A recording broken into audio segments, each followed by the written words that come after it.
ভাইয়েরা, সবাই সাবধানে ডাল ধরো, যেন পড়ে না যাও। সামনেই আমাদের সোনালী সময় আসছে।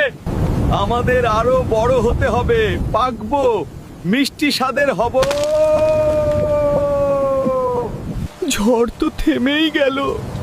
ইস, আর একটু শক্ত করে যদি ডালটা ধরতাম। ও, এসে পড়েছো তুমি? শেষ? তাহলে তো এবার আমি শেষ। ফাটা জায়গাটা খুব জ্বলছে, অনেকখানি ফেটে গেছে। উফ, আস্তে, আমি জানতাম পড়ে গেলে এমন কিছু একটা হবে। আমার গায়ের সেই সবুজ খোসাটা ওরা এক নিমিষেই কেড়ে নিল।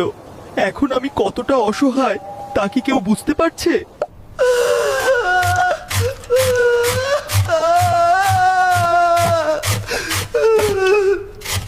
তোমার কাছে এই কাসুন্দি টেস্টি, কিন্তু আমার কাছে কাটা ঘায়ে লবণের ছিটা। ইচ্ছা ছিল বড় হয়ে পেকে গাছে দোল খাবো, অথচ পরিস্থিতি আমাকে ভর্তা বানিয়ে দিল।